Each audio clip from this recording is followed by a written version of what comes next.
Eu gostaria de iniciar a mesa chamada, intitulada Verdades, Conflitos e Gêneros, Debates Históricos e Historiográficos. Queria, de cara, agradecer aos convidados, né, ao Bruno, ao Cassiano e ao Roberto, por terem topado essa atividade, que, obviamente, está dentro do Congresso Virtual da UFBA de 2020, mas também faz parte de uma atividade do Letan, ou seja, é uma atividade do Laboratório de Estudos sobre a Transmissão e História Textual na Antiguidade e no Medievo, que é um grupo interdisciplinar, ou que se pretende ser interdisciplinar, de pesquisa, de criação de atividades de extensão e também de ensino, ligado à Faculdade de Filosofia e Ciências Humanas da Universidade Federal da Bahia, mas também que tenta integrar uma série de pesquisadores, professores ou professores pesquisadores de outras partes do Nordeste e também da Bahia. E eu queria só chamar a atenção que a gente é um grupo constituído de profissionais de áreas de história, mas não só. Também o pessoal da letras e da filosofia. Então, a ideia é fazer com que esse espaço laboratorial integre pessoas, integrem professores do ensino fundamental e médio, integrem profissionais ligados à universidade, em diferentes fases de formação, da graduação, do mestrado e do doutorado, e, assim, e também profissionais já experientes na área.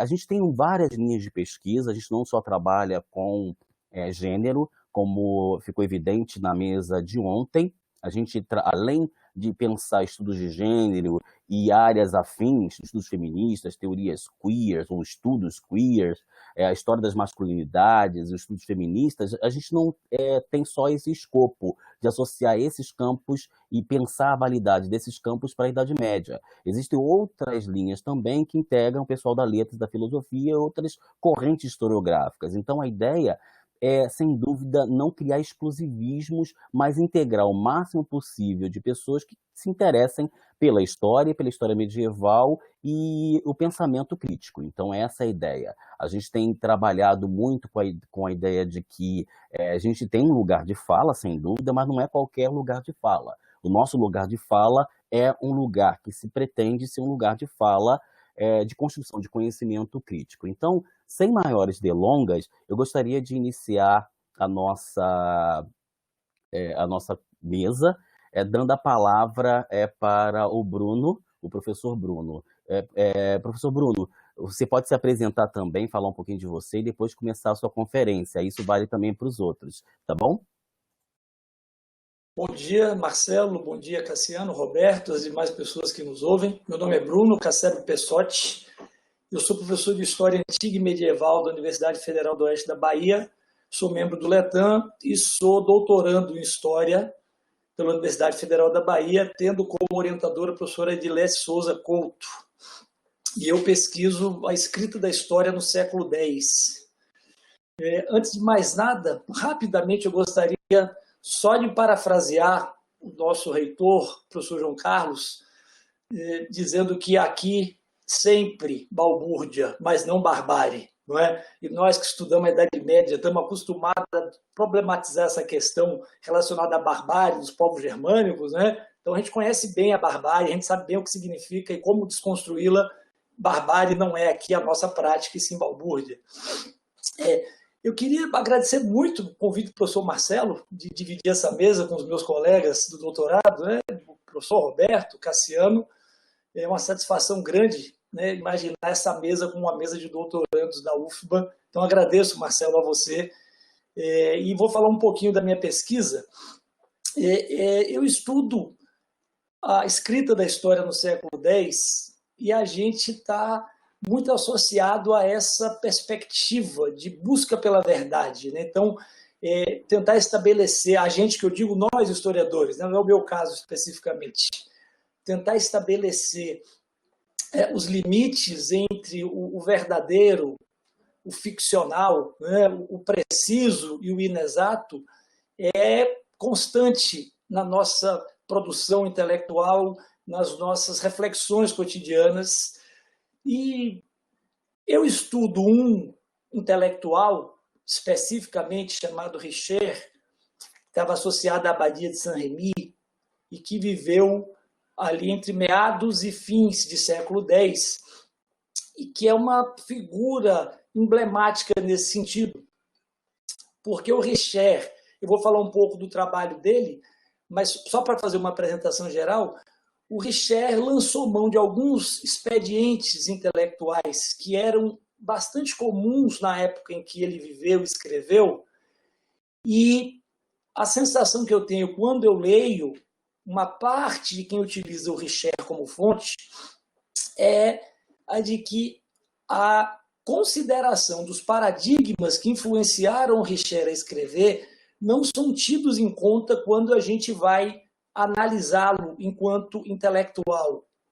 Então, a gente acaba fazendo uma transposição, a gente acaba encontrando nessa bibliografia uma transposição de paradigmas nossos para tentar entender um indivíduo que escreveu no século X, e a crítica contemporânea, essa crítica que vem sendo feita principalmente a partir de meados e fins de século XIX, é muito severa com ele, e a questão que eu trago aqui para a gente debater não é que a gente seja condescendente com ele. Na verdade, a nossa proposta, enquanto tradição intelectual, né, a proposta da história é de olhar com com uma perspectiva crítica para as fontes, independente de serem fontes do século X, do século V, ou que seja, né, o período antes de Cristo, com as representações da antiguidade. A proposta não é de transformar o Richer num coitado, vamos olhar direitinho para ele, não.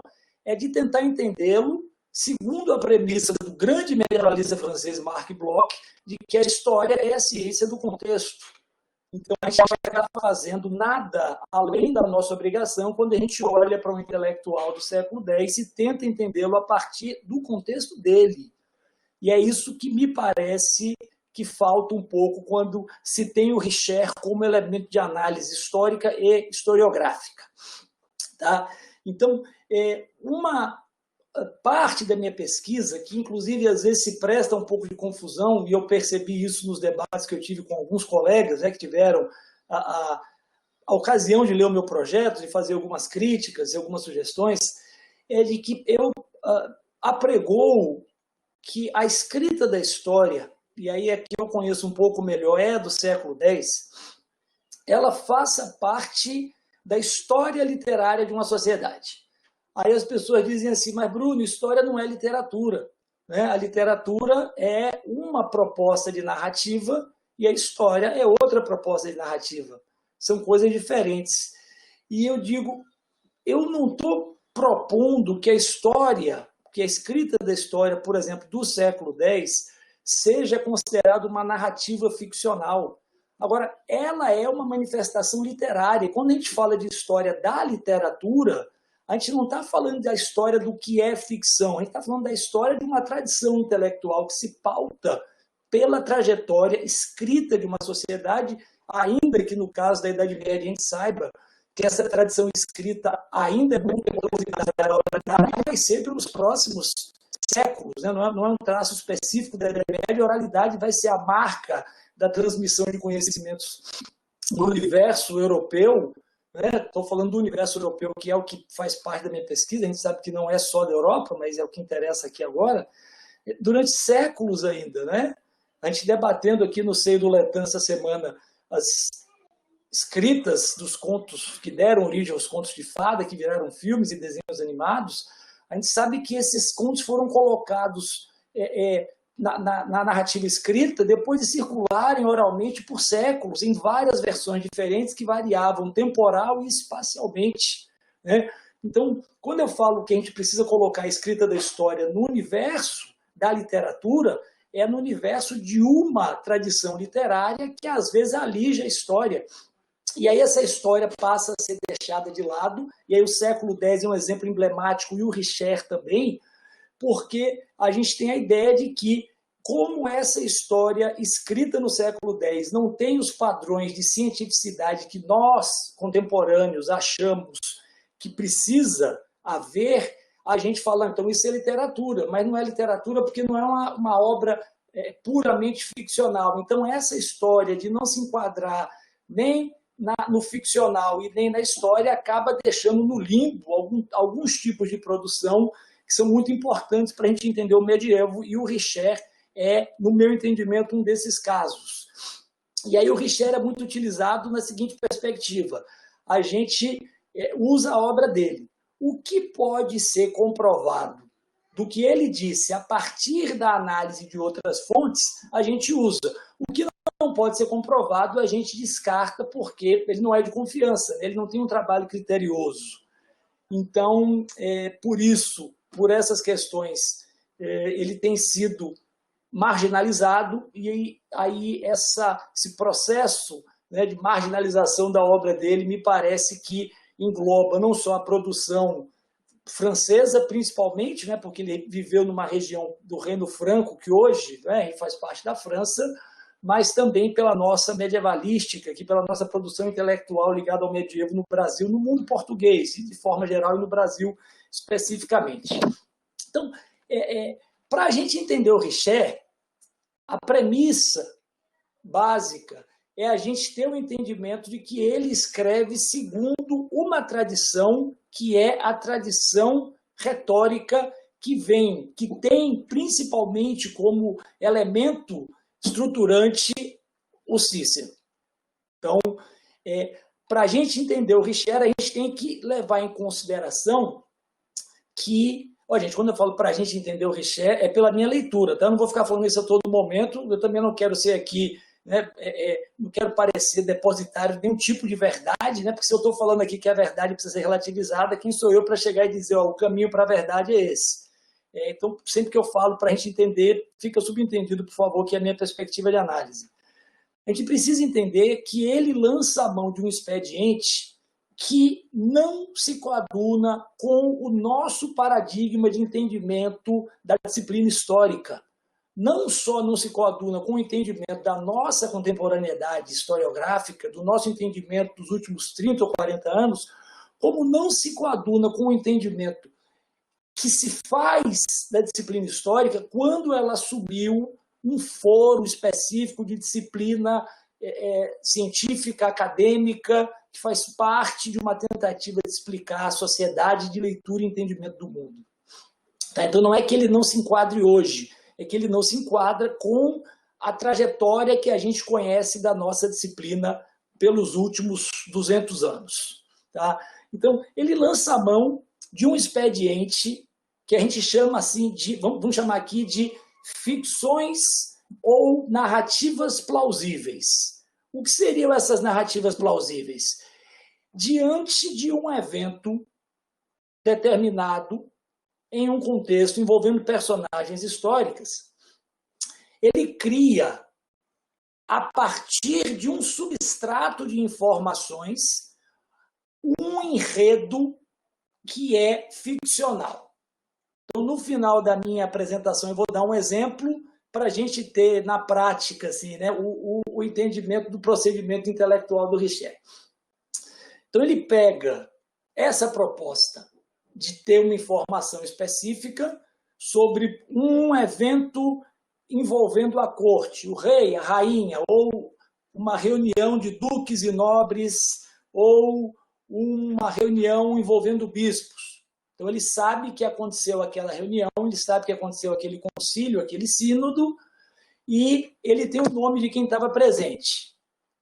Aí a primeira pergunta é, mas como é que ele tem essa informação? Pois é, então aí vem um critério importante da atividade intelectual do Richer. Ele é um pesquisador. Ele consulta a biblioteca da abadia onde ele está alocado, onde ele mora, onde ele faz os trabalhos monásticos. E não só isso.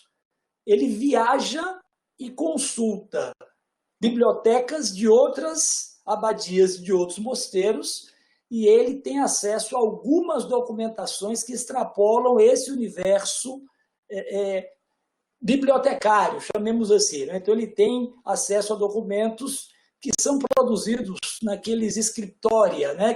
Que a gente conhece bem, principalmente a partir dos séculos XI e XII, mas que fazem parte já de uma produção intelectual e documental no século X.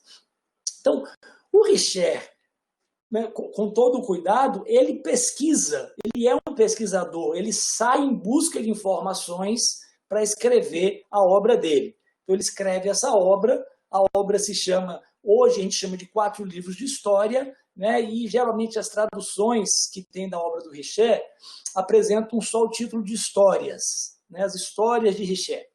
Então, para escrever essas obras, ele vai fazer pesquisas. E antes do Richer, um outro monge chamado Flodoard escreveu 2 obras, uma que se chama História da Igreja de Reims e outra que se chama Os Anais de Flodoard, e o Richer vai utilizar essas obras como base da sua pesquisa. Então, a gente vê aí que o Richer pesquisa em bibliotecas, chamemos de arquivos, ele faz viagens que extrapolam a região na qual ele vive para fazer essas pesquisas, e ele faz uma análise bibliográfica específica em cima da obra de um monge que tem a mesma proposta dele, que é de deixar por escrito registros históricos. Então, me parece que o Richer tem um comportamento intelectual bastante próximo do que a gente poderia chamar de pesquisador, né? Apesar de que a gente não vai usar esse termo anacrônico, mas ele busca informações na hora de escrever a obra dele. E aí ele escreve essa obra, e essas informações que ele busca são exatamente as informações que ele coloca na obra e que ele extrapola com essas ficções plausíveis. Ele coloca esses acréscimos que são criações da cabeça dele. E aí, quando essas informações não podem ser compulsadas em outras fontes, o Richer é tido como um intelectual fraudulento, né?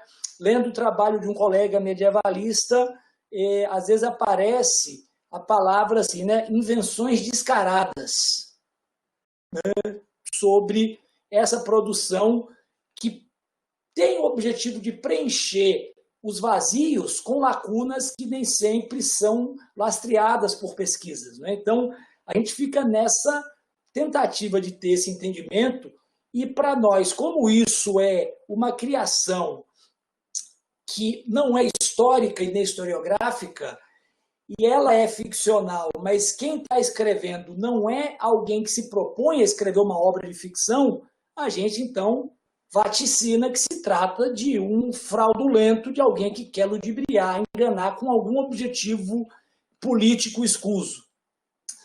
E aí, o Richer tem outra desvantagem para ele, né? outro problema para a produção intelectual dele, é de que ele escreve na sequência de um grande intelectual, que é o Flodoard, e o Flodoard, além de um grande intelectual, ele escreve segundo uma perspectiva que se associa muito mais aos nossos cânones de produção intelectual histórica. Ele é muito conciso, ele é muito lacônico, ele faz os anais e bota lá, no ano tal aconteceu isso, sempre em poucas linhas, sempre numa linguagem, chamemos assim, muito econômica, muito ponderada. Então, aconteceu de que o Flodoard foi pego como exemplo do que deveria ser a escrita de uma história no século X, e como o Richer não segue esse padrão, e ele se baseia muito na obra do Flodoard, fica para a gente o quê? Ele pegou a obra de quem efetivamente sabia escrever sobre história, fraudou, criando coisas que não existiam, que era da cabeça dele, e se transformou em algo que não é nem história nem literatura. E aí entra, no meu entendimento, o ponto nevrálgico.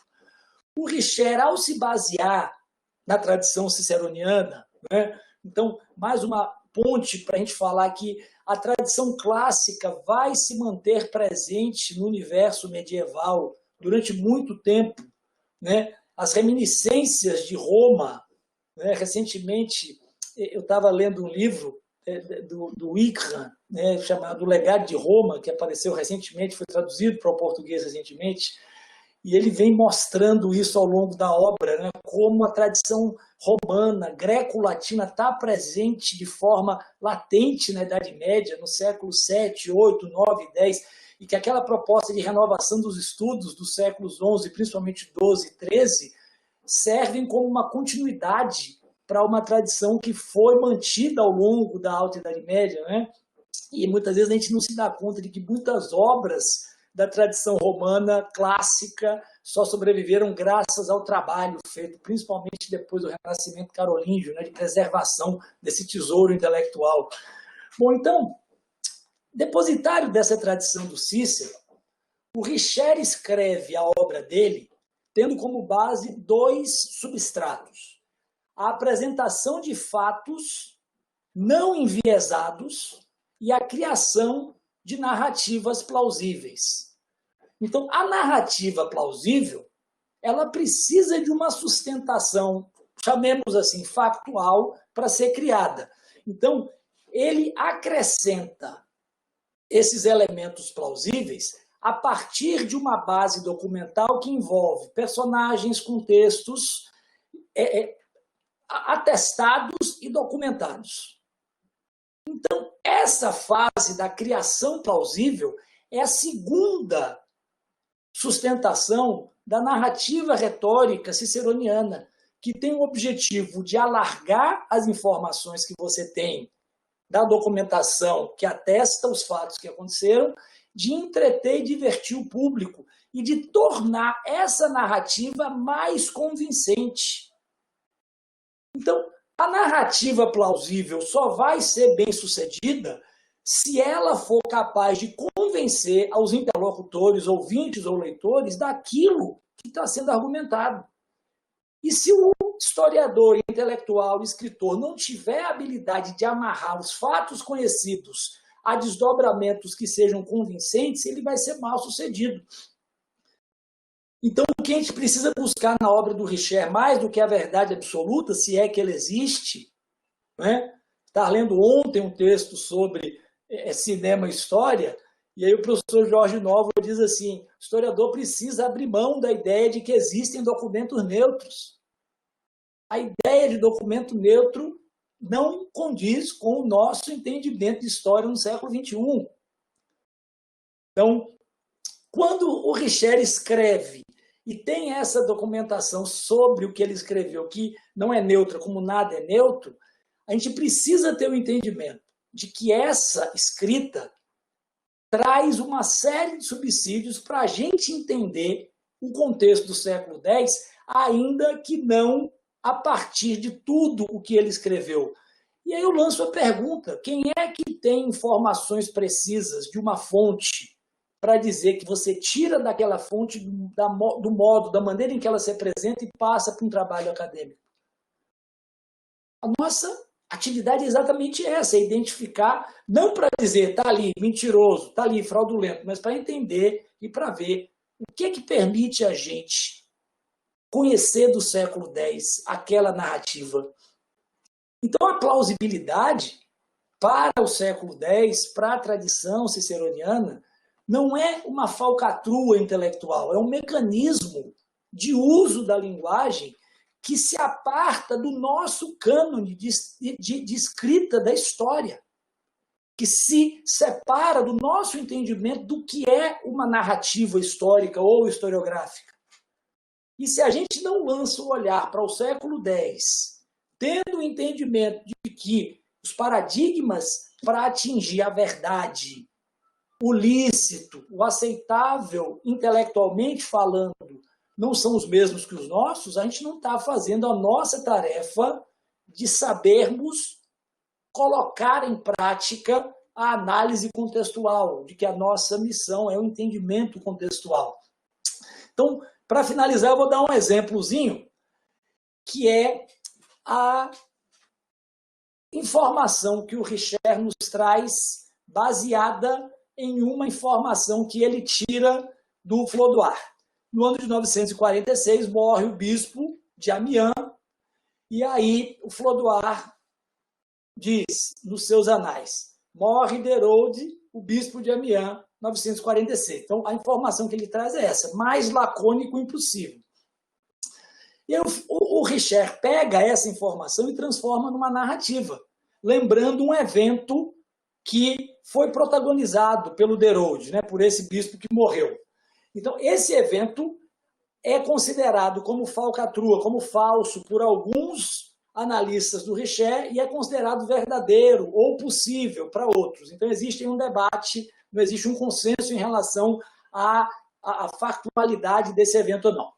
Aí o Richert diz o seguinte, que esse bispo era médico e que, num determinado momento, ele convivia com o rei na corte e havia um outro médico que não é nominado, né, não tem o seu nome apresentado pelo Richert, que ele chama de médico de Salerno, e houve um questionamento envolvendo o rei e a rainha, porque eles estavam querendo saber qual dos dois era mais sábio, o Derode ou o médico de Salerno, e aí eles não entraram no entendimento, o rei e a rainha, né, ficaram lá sem saber qual era, o rei achava que era o Derode, a rainha achava que era o médico de Salerno, e aí o rei resolveu fazer uma averiguação, sem dizer a eles que faria essa averiguação. O rei convidou os dois para sentarem durante vários dias em sequência na sua mesa, e ele começou a colocar perguntas e questões para um e para o outro. E, a partir das perguntas feitas pelo rei, ele percebeu que sempre o Derode apresentava respostas, e o médico de Salerno, em alguns assuntos, guardava o silêncio, ele não sabia, não conseguia responder. Então ficou comprovado para o rei que o Derode era mais sábio. Só que o médico de Salerno ficou incomodado com isso e resolveu envenenar o Derode. E colocou uma poção envenenada num prato que ele iria comer. O Derode, sem desconfiar, comeu aquilo, começou a passar mal.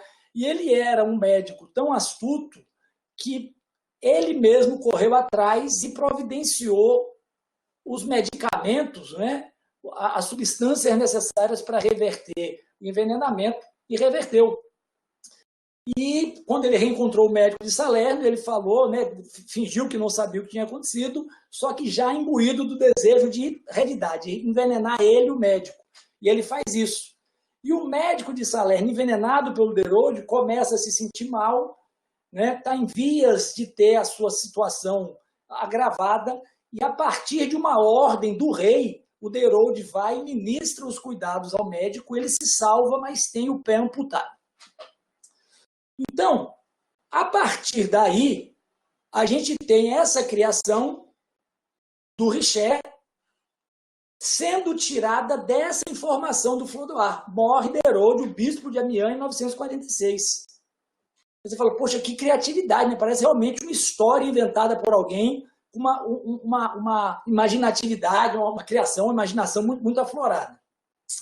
E aí eu chamo a atenção para algumas passagens que podem fornecer indícios para a gente. Olha que interessante. O que motivou o rei a buscar a informação sobre quem era mais sábio foi um debate com a rainha. A rainha achava que era um médico, o rei achava que era outro. Então o rei não se convenceu e não decidiu sozinho qual era o mais sábio. Ele resolveu, a partir de um estratagema, buscar para ter a certeza de quem era o mais sábio. No meu entendimento, isso mostra que ele buscou a informação a partir do debate com a rainha, quer dizer, que ele levou em consideração o que a esposa dele tinha em mente. Então, você tem aí uma ponta que apresenta uma possibilidade de participação do papel da mulher que é absolutamente marginalizada no século X. Não é? E aí você tem alguns outros elementos, por exemplo, o Derode, a partir desse episódio, foi chamado para conviver na corte e chegou à condição de bispo. Para mim, esse é um indício de que o rei estabelecia critérios específicos lastreados em experiência e em confiança para escolher as pessoas que ocupariam cargos estratégicos e que seriam seus aliados. Então, me parece algo plausível e me parece que a partir de uma narrativa dessa, que a gente não sabe se efetivamente é verdadeira, a gente consegue ter alguns indícios, né? Inclusive parece que tem uns indícios moralizantes, né? Cuidado com o seu comportamento, porque o médico de Salerno foi salvo, mas ele perdeu o pé, ele precisou ter o pé amputado. E a despeito de ter sido envenenado, o que aconteceu a ele foi decorrência dele ter envenenado primeiro. Então, me parece uma proposta típica daqueles exemplos, né, dos exempla, de que, olha, o seu comportamento está diretamente relacionado àquilo que vai acontecer com você. Então, é um exemplo só para a gente mensurar que a plausibilidade não precisa ser necessariamente falcatrua.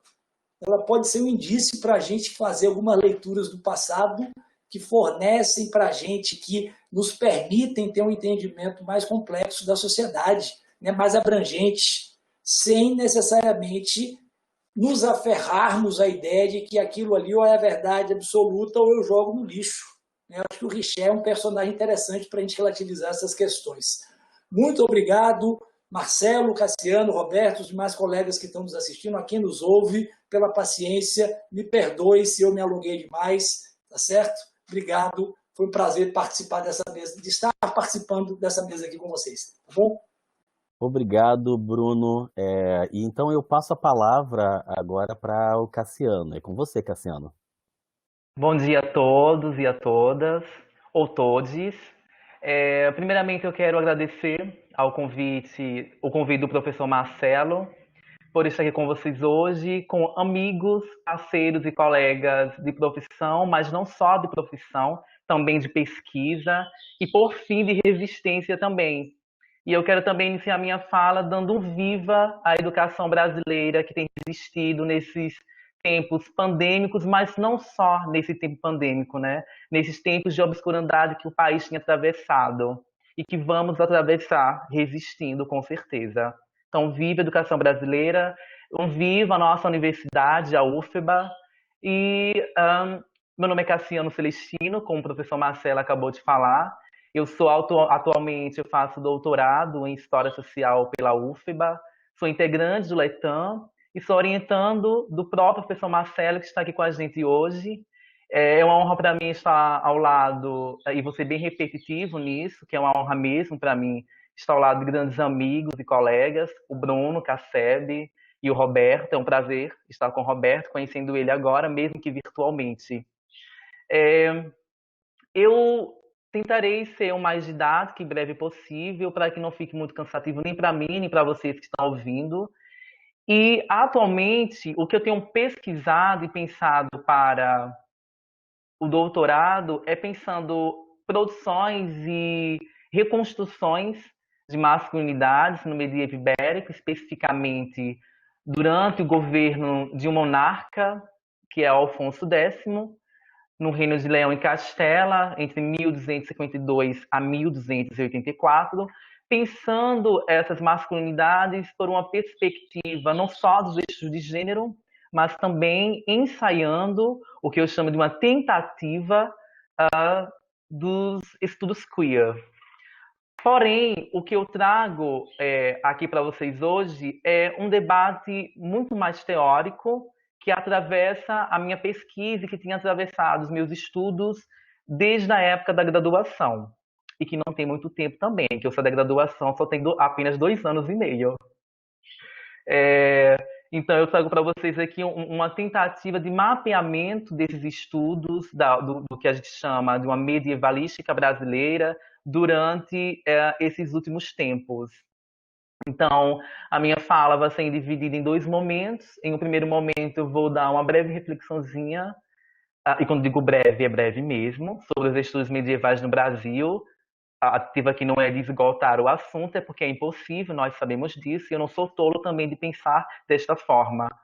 E, posteriormente, falando desse encontro do nosso campo de pesquisa e atuação, que é a Idade Média, a história medieval, e seu diálogo com os chamados estudos de gênero. Eu quero iniciar minha fala, mais uma vez, fazendo uma pergunta que vai nortear a minha fala, que é possível fazer uma história medieval do gênero? E, a partir disso, eu acho que a minha fala é uma tentativa de resposta que mais ou menos nós sabemos qual é. Então, os estudos medievais no Brasil, se a gente parar para pensar, até a década de 1980, nós temos aí uma ausência, uma escassez e uma enorme lacuna no que se refere às pesquisas e área de atuação que a gente faz parte. Essas coisas vão começar a mudar a partir da década de 1990, quando nós vamos ter aí um investimento da CAPES em relação a essa área, em que pesquisadores vão fazer seus pós-doutorados fora do país, muitos deles, e voltam especialistas em história medieval. Então, até a década de 80, nós temos aí uma ausência, escassez. A partir de 1990, a gente vai ter especialistas, doutores, especializados em Idade Média, em História Medieval, que vão atuar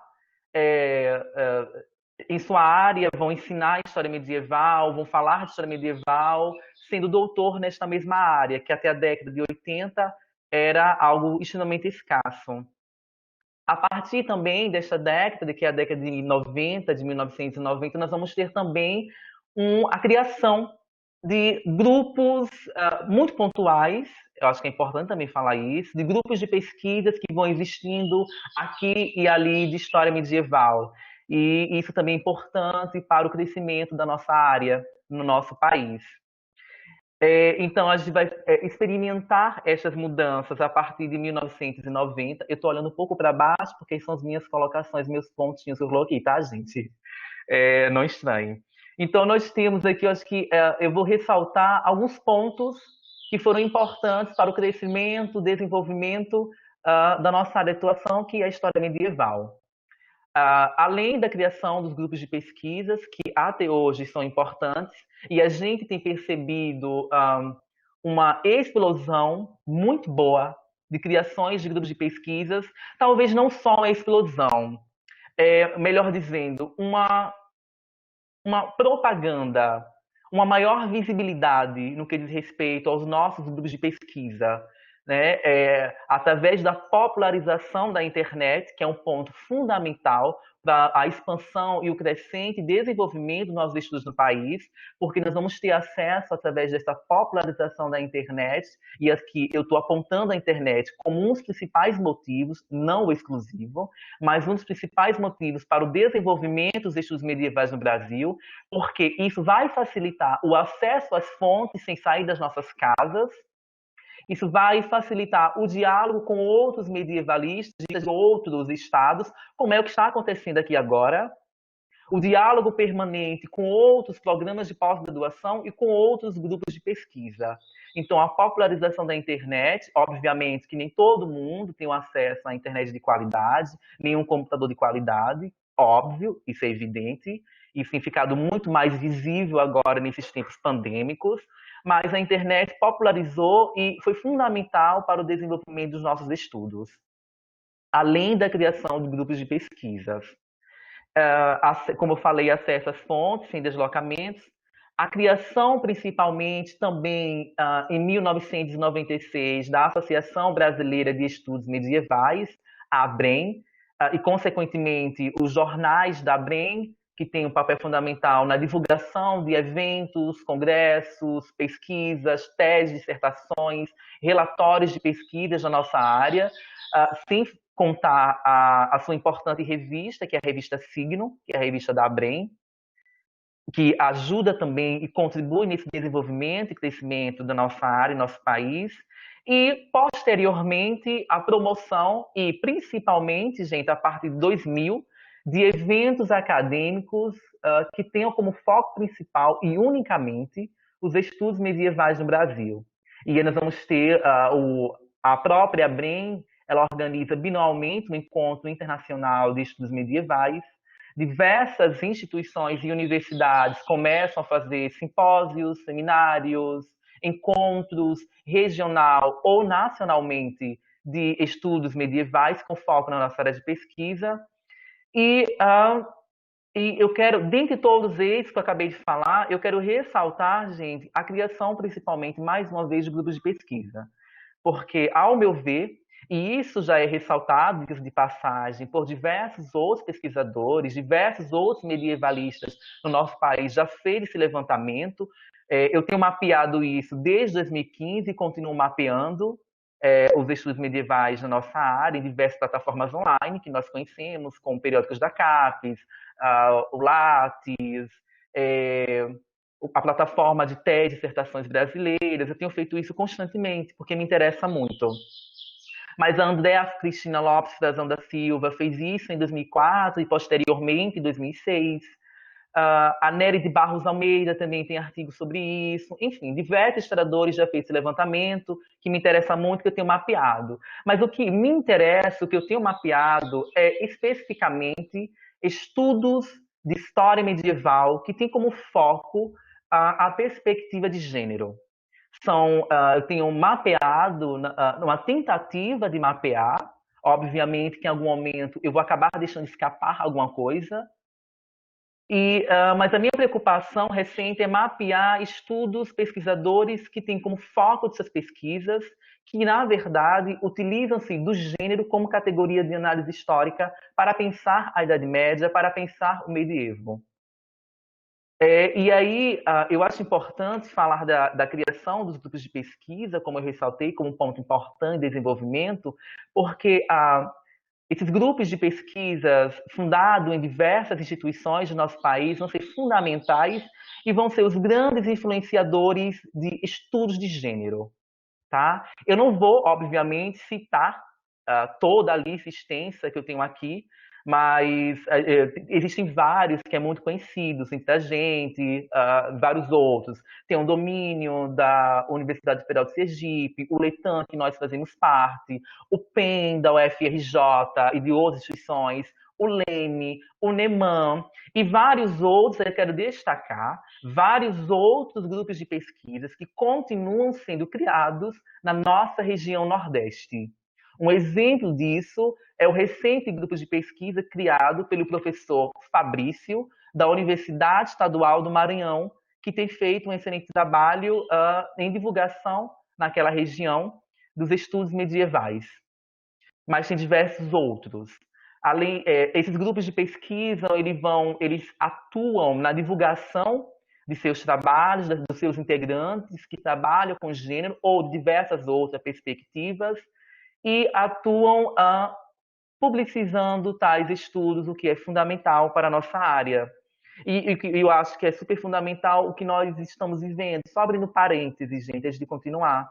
Eu acho fundamental que, após o ministro da Educação falar que nas universidades nós só fazemos balbúrdia, houve uma crescente preocupação entre nós, pesquisadores, de divulgação científica, que para mim isso é muito válido e continua sendo importante, sairmos dos muros acadêmicos. Não que não fazíamos isto antes.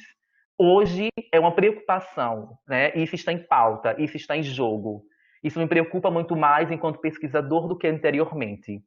Então, isso é importante porque se nós observarmos no Instagram, por exemplo, diversos grupos de pesquisa, diversas regiões do país estão migrando para o Instagram, que é uma rede social super movimentada e de fácil acesso e muito rápida.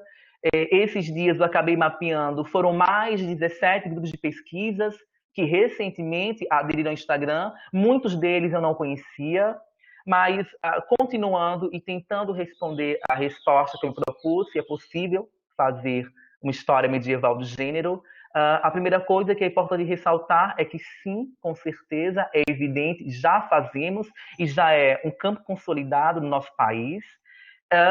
E é importante perceber que a história medieval, os estudos medievais do nosso país, eu chamo de um campo que é um devir. Né? Eu trato a história medieval no nosso país como a história medieval no nosso país ela é movimento, é uma paisagem com constante mutação, né? De constantes experimentações conscientes, críticas e propositais. E nesses diálogos que a nossa área de conhecimento, em que a nossa atua de ensino, pesquisa e extensão atua, nós fazemos diálogos e apostamos em diversas perspectivas para as nossas pesquisas. E uma delas, que eu faço questão de ressaltar e que atravessa a minha pesquisa particularmente, é o gênero, os estudos de gênero e, mais recentemente, os estudos queer. os questionamentos, essa visibilidade começa a surgir a partir de dissertações, teses, artigos sendo publicados, diversas pesquisas e diversos pesquisadores, mas eu quero ressaltar algumas questões que foram surgindo nesse meu mapeamento de estudos da perspectiva de gênero nesses estudos medievais. Através desse mapeamento, eu acabei detectando, através da análise e leitura de artigos publicados em periódicos especializados e diversas dissertações e teses, eu acabei irei apontar algumas questões que eu acho necessária para a gente aqui hoje. A primeira é que o Programa de Estudos Medievais da UFRJ continua sendo um dos principais influenciadores de pesquisas, incentivadores, melhor dizendo, de pesquisas que trabalham com a perspectiva de gênero, ainda. Na verdade, não só a UFRJ, não só o PEN, mas se fôssemos falar de região, de questão geoespacial, o Rio de Janeiro, atualmente, concentra o maior número de pesquisas que tem como gênero, enquanto categoria de análise, em suas dissertações e teses. O Sul fica em segundo lugar, com poucas pesquisas, mas também. E a nossa região, que é a região Nordeste e Norte, existe uma lacuna, ainda é escasso, e existe uma ausência de estudos que trabalham efetivamente com a perspectiva de gênero. As pesquisas começam a serem publicadas e visualizadas agora. Um exemplo disso é o que o Domínio da UFES tem feito. Atualmente, as pesquisas do Letan, do grupo no qual eu atualmente faço parte, orientado pelo professor Marcelo, pelo professor Bruno Álvaro, lá no Maranhão, o professor Fabrício, em Maceió também, com a professora Fátima. Então, estão começando a surgir, mesmo que pontualmente, mas é importante ressaltar, pesquisas nessa área. E aí o convite que eu faço a muitas pessoas que poderão nos ouvir, que estão aqui, é que a gente explore, que a gente não só faça gênero no medievo, mas que também desfaça o gênero no medievo. Tá? É importante que a gente comece a dar visibilidade às nossas pesquisas, o que temos feito, e que comece também a tentar também, não vou dizer inverter o jogo, a questão não é essa de hierarquização, mas que a gente produza também história medieval de gênero. Mas isso não significa, gente, estou focando na perspectiva de gênero, não significa que os estudos medievais na região Nordeste ainda é lacunar, ainda é ausente. Não é isso. Falando da perspectiva de gênero. O Nordeste produz história medieval, tá? Isso é importante ressaltar. Outra questão que é importante ressaltar dentro desse mapeamento de estudos de gênero no nosso campo, que é a história medieval, é que esses pesquisadores que trabalham com a perspectiva de gênero trabalham, em sua maioria, com raríssimas exceções, com uma única teórica do gênero, que é a Joan Wallace Scott, uma historiadora que nós conhecemos, que é norte-americana, por uma perspectiva pós-estruturalista, né, baseando-se principalmente na linguagem. Os trabalhos da Joan Scott é fundamental, com certeza, e vai continuar sendo fundamental. A gente tem feito uma volta para os trabalhos da Joan Wallace Scott, eu tenho percebido isso com o contexto atual em que estamos vivendo. A Joan Scott é a principal teórica desses trabalhos e talvez uma das pioneiras que vai pensar o gênero enquanto categoria de análise histórica, que vai pensar efetivamente o poder, pensar o gênero de modo relacional entre homens e entre mulheres, e não só apenas pensar o gênero como sinônimo de mulher. Ela vai partir contra as pesquisas que ela vai perceber que eram, segundo a Joan Wallace Scott, meramente descritivistas, e ela vai combater isso, pensando principalmente o poder. Né? A Joan Scott vai falar que, e obviamente ela está falando a partir dos estudos de Foucault, de poder, ela vai falar que o gênero é o primeiro modo de dar significado às relações de poder, e é o saber perceberem as diferenças sexuais. Isso é fundamental, isso acaba nos influenciando. É mais uma epistemologia do norte global que a gente bebe e nos baseamos para fazer as nossas pesquisas. Porém, gente, eu tenho pensado atualmente, e aí é uma tentativa, é uma possibilidade, talvez eu aponto como uma potencialidade, né, que eu tenho ensaiado mais recentemente, brincar não somente com a John Scott, que continua sendo importante para os nossos estudos, mas pensar principalmente e tentar trazer para o nosso campo outras perspectivas, outras maneiras de olhar as performances ou performatividade de gênero no medievo, que é os estudos queer, né? Tenho pensado a partir dessa perspectiva atualmente, ensaiado, tentado, com muitas ressalvas, tá? Com muita atenção, é bom ressaltar isso, e com muito cuidado também. É mais uma teoria que viaja para o passado, obviamente, como todas as outras, como bem ressaltou o famoso historiador e medievalista francês Marc Bloch, sempre utilizaremos categorias do presente para pensar o passado. Então, eu tenho apostado e apontado nessa nova perspectiva a partir de uma teórica que tem tido uma enorme visualidade, né? Que é a Judith Butler, pensando o gênero a partir de Judith Butler para pensar os estudos medievais, né? Pensar o gênero, a performatividade de gênero como não só como algo que é construído, parte do construtivismo social, mas pensar variadas performances de gênero e variadas possibilidades de performatizações do gênero nas diversas documentações na qual eu tenho me preocupado atualmente, que neste caso é os discursos jurídicos, os fueiros locais de Castela e Leão sob o governo do monarca Alfonso X. Então, a gente tem apostado nisso, são possibilidades, tentativas, tá? E eu encerro minha fala por aqui. Muito obrigado.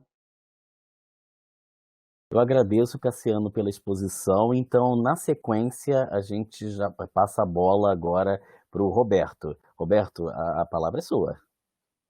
Bom dia a todos e todas. É um prazer imenso estar aqui com vocês hoje.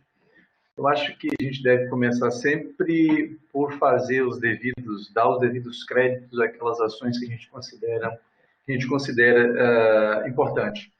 Então, eu gostaria, primeiramente, de parabenizar a organização do evento. Eu acho que esse evento ele vem em um bom momento no sentido de que, distanciados como nós estamos dos nossos colegas, da possibilidade de entrar em contato e estabelecer um diálogo, eu acho que esse evento ele abre esse espaço para que a gente possa fazer diálogos, para que a gente possa não se sentir tão isolados assim no nosso fazer historiográfico.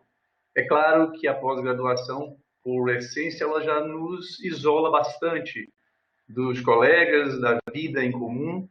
Então, esse congresso ele vem num bom momento, um momento em que nós vivemos uma epidemia, um momento em que nós vivemos uma crise política, que eu diria, na minha idade, impensável, porque eu nunca pensei que nós fôssemos retroagir tanto nos modos de civilização. Né?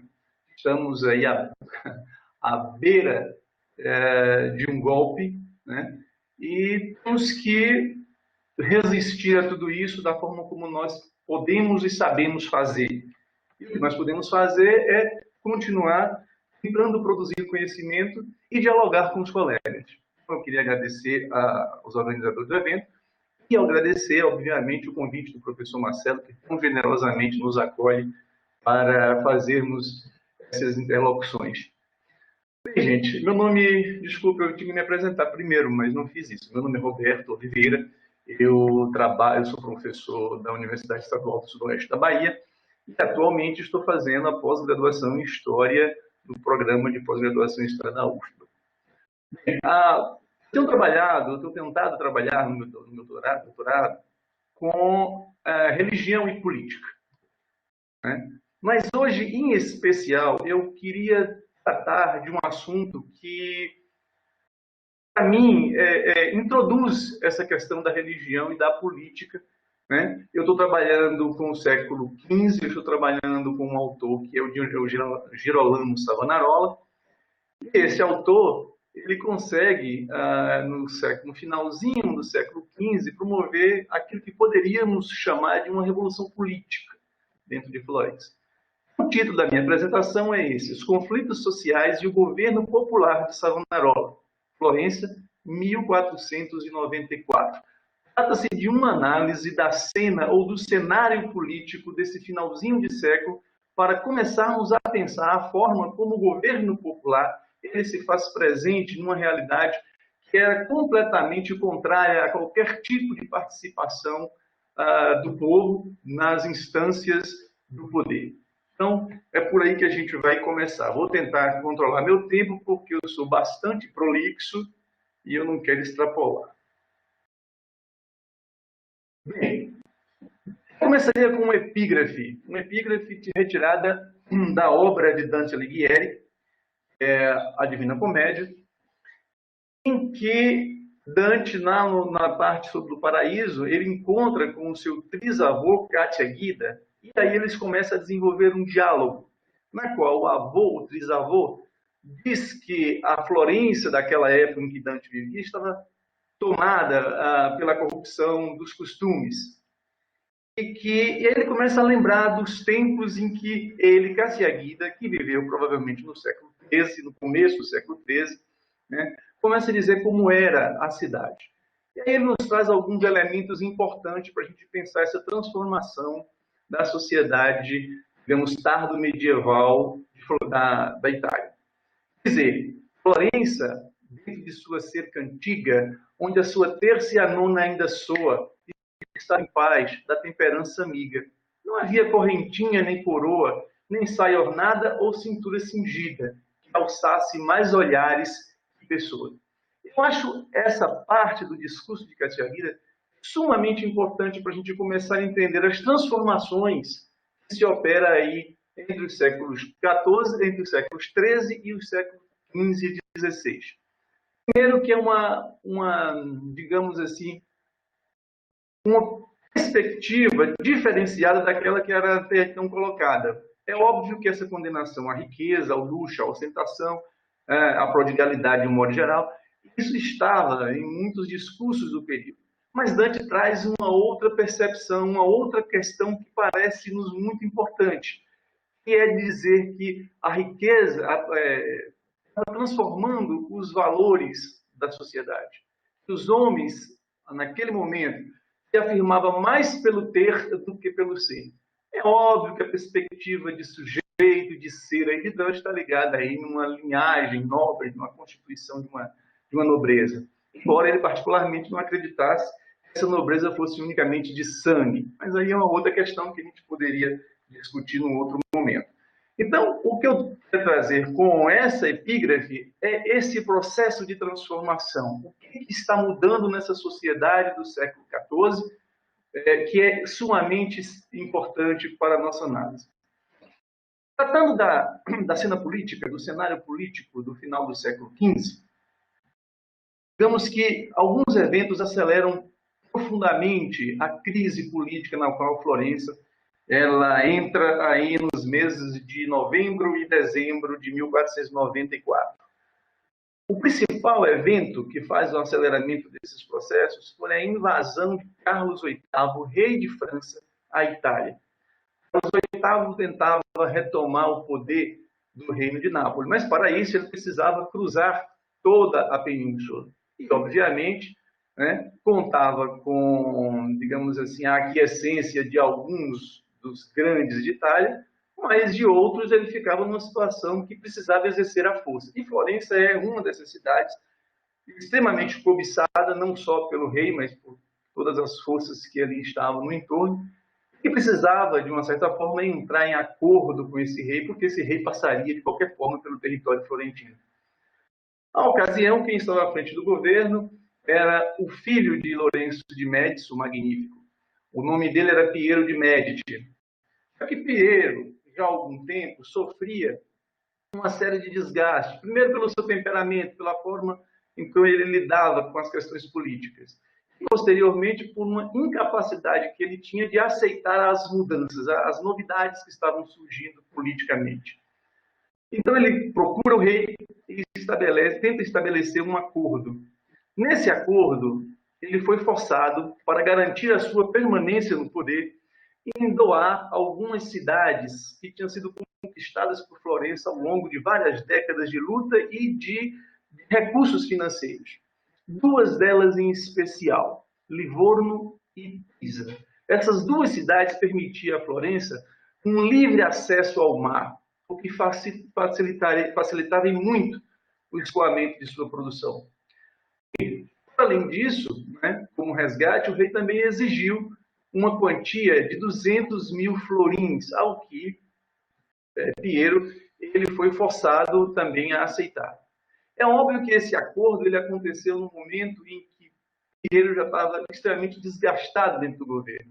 Isso é a enorme base, formada basicamente por pessoas ligadas a ele por relações clientelistas, começava também a se esfacelar dentro do governo. E aí, né, em 8 de novembro de 1494, esses apoiadores de Piero, eles rompem com Piero e estabelecem aquilo que a gente poderia chamar modernamente ou atualmente como golpe de Estado. E aí eles caçam Piero. É óbvio que o pretexto era bastante factível. Piero era acusado de corrupção no governo, de ter se apropriado de recursos públicos, de ter fraudado eleições, porque as eleições eram feitas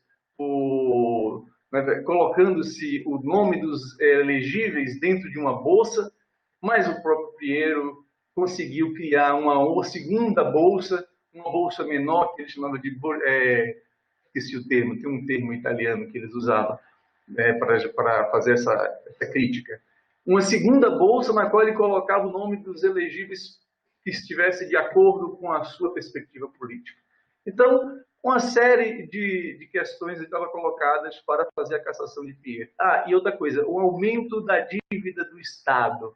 O Estado ele fazia, digamos assim, empréstimos forçados, na verdade. Ele obrigava as pessoas, de uma certa forma, aqueles que podiam, a emprestar dinheiro para o Estado a um juro geralmente de 5%, e isso foi crescendo em muita dívida desse Estado, tornando o Estado realmente muito endividado. A cassação se dá e o dia 9 de novembro ele é uma data, digamos assim, icônica para a queda desse governo. Primeiro que os inimigos de Piero vão às ruas e começam a clamar o povo para que o povo destitua Piero, porque Piero vai levar a cidade à ruína, porque está decretada a falência do Estado, e obviamente o povo acaba engrossando as fileiras aí desses opositores, e Piero é obrigado, né, a fugir de Florença no dia 9 de novembro, data em que o rei Carlos VIII invade também a cidade de Pisa. E está estabelecido o caos, né? O Guicciardini chama de uma cidade desordenada. A cidade entrou em desordem. Há uma tentativa de justiçamento dos apoiadores de Piero, né? O povo, e depois a gente vai fazer essa discussão sobre o que significa o povo aí, mas esses populares resolvem, junto com os opositores de Piero, a fazer uma espécie de justiçamento. Então tem a tentativa de assassinato de vários seguidores, tem incêndio a propriedades e uma desordem pública se estabelece aí na cidade. Passado esse primeiro momento, em que Piero se afasta da cena política, começam esses grupos a se organizar para ver entre eles quem ficaria, né, com a posse do poder. E aí formam-se 3 grupos, que eu costumo brincar, eu não sei se eu chamo de classes, grupos, facções ou partidos. Certamente eu descartaria aí facções e partidos. Partidos precisa ter alguma institucionalidade. E facções muito ligadas ao crime, né? Aquela questão de possuir armas e promover, através da força das armas, a transformação desse poder político. Os historiadores mais, digamos assim, zelosos costumam chamar de grupos, para evitar também essa questão de classe, dado dificuldade aí para se pensar classe num período anterior à Revolução Industrial, num período anterior àquilo que se chama de capitalismo ou consolidação do capitalismo. No entanto, aí eu costumo fazer uma observação, eu inclusive tirei do Mário Jorge, e que não é porque essas pessoas não tenham o acesso cognitivo à notação do termo classe, elas, de uma certa forma, não exerçam uma configuração de classe, porque elas têm os seus lugares estabelecidos dentro desse sistema de produção, dentro desse sistema de relações aí constituídos. Então, nesse momento aqui, eu vou passar a utilizar o termo classe ao invés de grupo, facção ou partido. Bom, formam-se 3 grandes classes que brigam pelo poder em Florença. Aqueles que se mostravam, digamos, contrários a Piero, foi chamados, apelidados vulgarmente de arrabbiati, que significa cães raivosos. Daí dá para a gente entender mais ou menos a tônica dos discursos e das ações desse grupo contra os seguidores de Piero. Os seguidores de Piero, naquela situação, se tornaram minoria dentro do governo, passam a ser chamados de bide ou bege, aqueles que foram silenciados por conta das circunstâncias. Tinha que se manter, para se manter ativos, tinha que fazer ali o comércio, tinha que fazer ali a mediação para permanecer na política. E, a contrapelo, digamos, desses grupos já bastante definidos, dessas classes bastante definidas, havia um grupo que crescia enormemente, era os Pianoni. O que eram os Pianoni?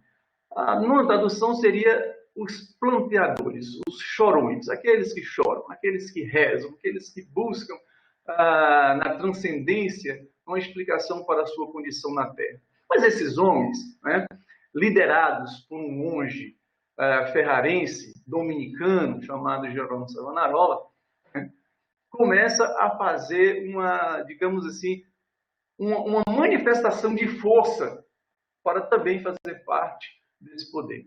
Savonarola defendia, através de suas prédicas e de seus vaticínios, que era necessária uma reforma do Estado, da Igreja e da sociedade.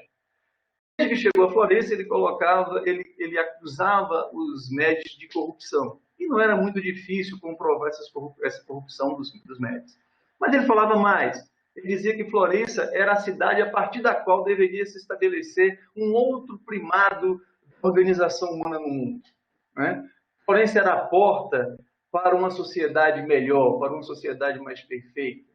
Florença era a porta para uma política que desse aos pequenos a condição de participação. Florença era a porta por onde passaria uma reforma geral da Igreja Católica. Bom, essa era basicamente as ações de Jerônimo Savonarola. Então, Jerônimo Savonarola formou esse grupo Pianoni, e esse grupo Pianoni tinha umas características bastante peculiares, porque se nós pensássemos em termos, digamos assim, do fascismo do final, do começo do século XX, né, algumas coisas lembram. Savonarola tinha um exército ao seu favor.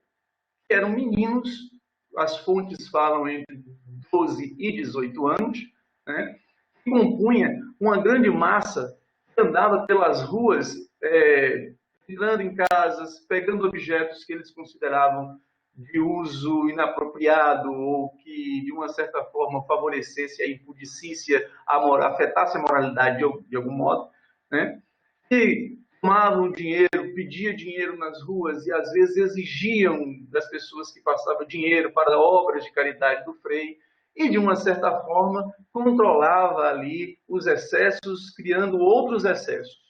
Tanto que desses objetos que foram recolhidos, foram feitas 2 fogueiras, que entraram para a história como fogueira das vaidades. Savonarola institui esse negócio aí na Florença do século XV. Então, o poder desse grupo era muito grande e forçava, obviamente, aqueles que disputavam o poder a entrar minimamente num acordo com essa massa. Savonarola fez-se grande através das suas prédicas, né? Tem uma prédica, sobretudo, no dia 1º de novembro de 1494, portanto, antes de Piero ter repassado os domínios de Florença, Pisa, Livorno, Cesarana e Pietrasanta para o rei Carlos VIII, ele, numa manhã numa prédica, numa manhã, disse: tu sabes, Florença, que muitos anos atrás, sentisse qualquer rumor dessas guerras que agora se vêem além dos montes. Foi anunciada grandes tribulações. E sabes, não se passaram 2 anos, eu te disse, eis que a espada de Deus cairá brevemente sobre a terra. Não eu, mas é Deus que me tem falado para que eu prediga essas coisas. Eis que está vindo e vem. Essa é um trecho dessa prédica dele, o nome da prédica é sobre Ageu. E aí, lançado a perspectiva de um Savonarola profeta, um Savonarola que é capaz de prever acontecimentos e esses acontecimentos de fato acontecerem. Nessa perspectiva, é interessante a dúvida que Maquiavel coloca. Maquiavel, no livro chamado Primeira Década, Discurso sobre a Primeira Década de Tito Livre, ele faz a seguinte observação: o povo de Florença não parece ser ignorante nem rude. No entanto, o frei Jerônimo Savonarola o persuadiu de que falava com Deus. Ora, não quero julgar se era verdade ou não, pois de tal homem se deve falar com reverência. Mas digo sim, um número infinito de florentinos acreditava sem ter visto nada de extraordinário que os levasse a acreditar. Parece interessante essa colocação de Maquiavel, porque aponta para uma dúvida sobre a adesão, digamos assim, dessa grande massa de trabalhadores, né, de nível médio, às propostas do Frei. Por que tal adesão?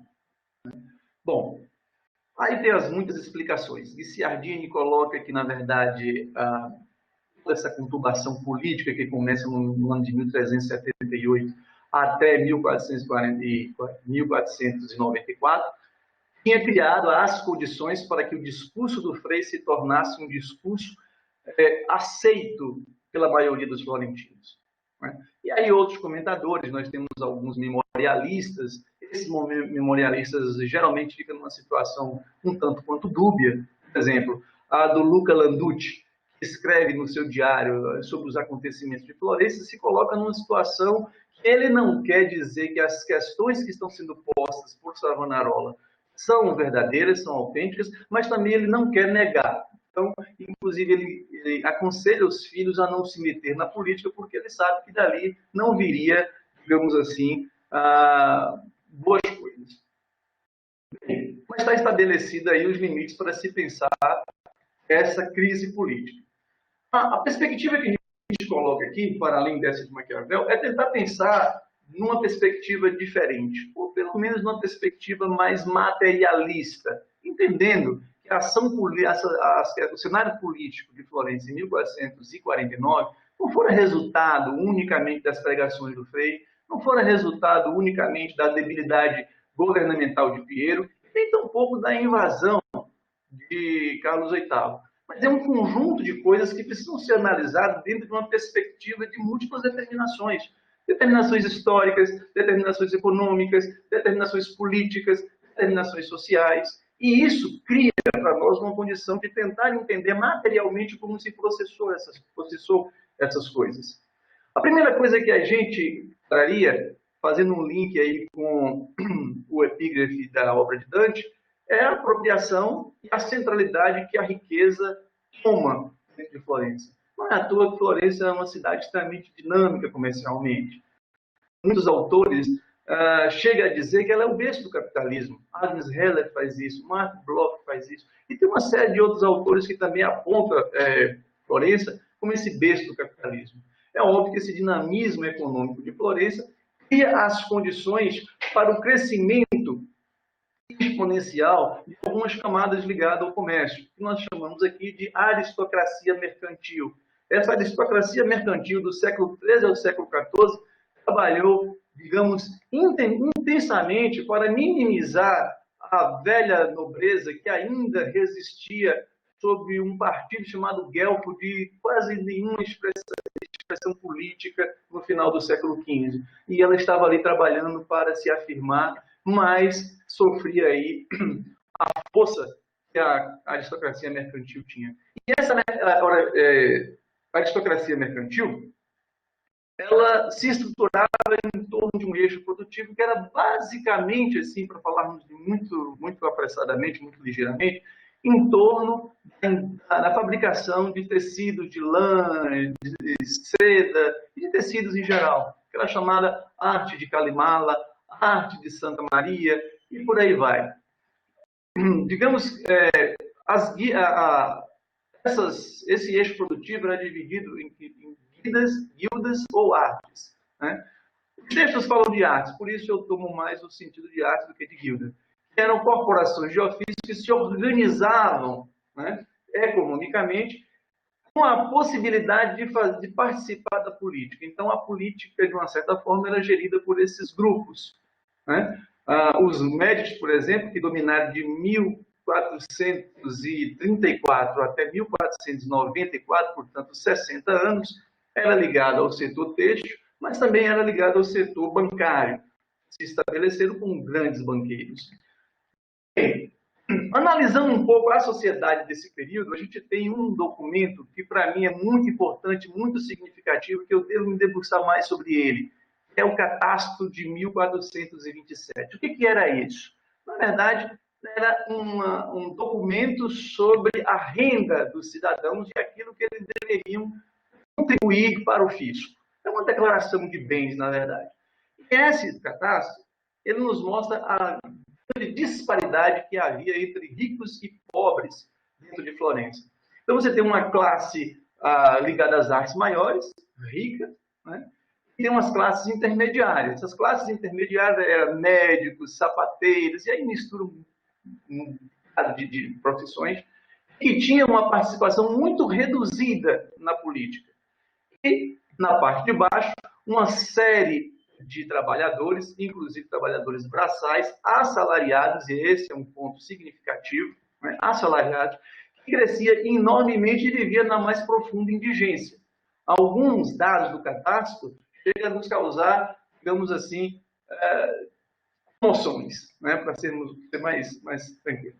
Bom, diante dessa questão, é preciso relatar que o cenário de 1494 também se dá por uma força das classes trabalhadoras que começa a se revolucionar lá em 1378, no finalzinho do século XIV. No finalzinho do século XIV acontece um movimento muito importante dentro de Florença do ponto de vista da emancipação dos trabalhadores, que foi a revolta dos Ciompi, um setor ligado à produção de tecido, que se revolta, né?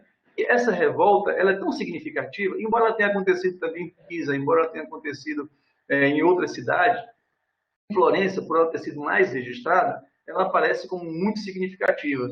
E é significativa quando a gente compara com outras cidades que os Ciompes de Florença, eles conseguiram. Eles conseguiram, por exemplo, tomar o poder e se manter na senhoria por 60 dias, exatos 2 meses, em 1378, até que a elite conseguiu de novo reaver o poder e aí um banho de sangue resolveu o problema, tirou os pobres, tirou a classe trabalhadora da senhoria. Óbvio que essa experiência causou nesses atores políticos uma certa, digamos assim, um certo comedimento. Setores antes excluídos passaram a fazer parte minimamente do poder, até 1381, porque a partir de 1382 esses grupos são de novo retirados do poder.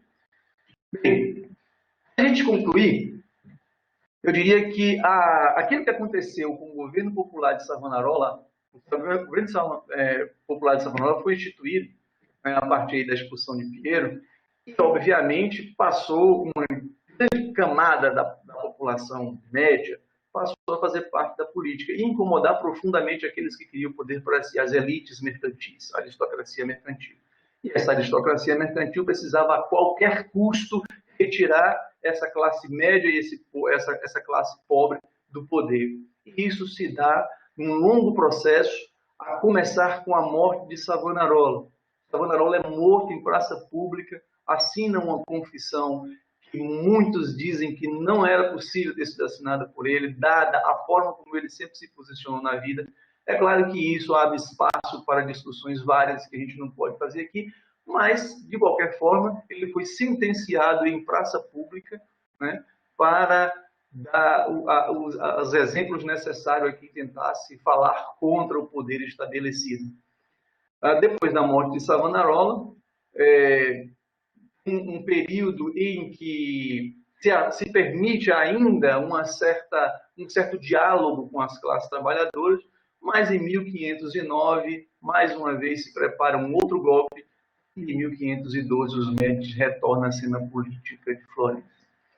Para concluir, eu gostaria de fechar com duas citações de Marx. Uma é: os métodos da acumulação primitiva de capital pode ser qualquer coisa, menos idílica. E a outra: a violência é a parteira de toda a sociedade velha que está prenhe uma nova sociedade. É preciso pensar que a acumulação primitiva de capital, ela é, antes de tudo, não somente a origem, digamos assim, do capital, mas ela é uma síntese de muitas outras determinações, que começa com a expropriação dos meios de produção daqueles que antes possuíam esses meios de produção e uma exploração, digamos, exponencial da força de trabalho. E as muitas outras ligações, como, por exemplo, a apropriação de fundos públicos, a tentativa de transferência de renda e coisas desse tipo. Bem, essa era a minha participação. Eu ponho final aqui, quase que extrapolei o tempo de 25 minutos que eu tinha estabelecido aqui para a minha fala. Tá bom? Obrigado a todos. É isso. Obrigado, Roberto, pela exposição. Nós teremos outras possibilidades, outros momentos para fazer esses encontros com outras temáticas também. Gente, infelizmente, o papo estava super bom, assim, as exposições foram maravilhosas, eu gostei muito, aprendi também muito, como sempre, e eu queria finalizar essa mesa com aquela sensação de que de fato deu super certo, e com aquela sensação de satisfação de que a gente cumpriu um dever e uma atividade que precisa ser significativa, né? E significativa para a gente, em primeiro lugar, e significativa para quem posteriormente vai assistir. E eu queria muito agradecer ao Bruno, ao Bruno Casseb, ao Cassiano Celestino e o Roberto Oliveira, para usar os sobrenomes de uma forma bem simétrica, e dizer que eu acho que sem vocês e sem que vocês tivessem topado fazer essa mesa, não teria dado certo. E o que eu acho mais interessante, para finalizar efetivamente, é que essa mesa ela ficou com uma cara que é a cara que eu gostaria que fosse permanente, ou seja, pessoas com preocupações diferentes, com escopos intelectuais, com universos teóricos, metodológicos e epistemológicos diferentes, dialogando de uma forma franca, né, e crítica. E eu acho que a gente pode terminar dizendo que é fundamental que a gente, sem dúvida, avalie os lugares de fala. Está na moda a gente falar isso, né? Avalie e estude os lugares de fala. Só que o nosso lugar de fala não é quaisquer lugares de fala. É um lugar de fala com uma pretensão criticável, sempre, sempre, e autocriticável, mas um lugar de fala de produção de conhecimento crítico. Então, isso é fundamental que a gente deixe marcado, porque senão a gente coloca todos os saberes de forma horizontal, como se tivesse o mesmo quinhão, a mesma capacidade das respostas interpretativas e, quiçá, analíticas, e ainda mais explicativas. Então, a gente precisa marcar o nosso terreno como academia e, de fato, ultrapassar os limites da própria academia, fazendo com que outras pessoas nos ouçam, nos vejam, não por narcisismo, mas porque a gente tem algo a dizer, e algo a dizer significativo, com toda a modéstia, sem supervalorizar, hipervalorizar e nem hipovalorizar, subvalorizar aquilo que a gente diz, tá bom? Então, mais uma vez, agradeço a todos.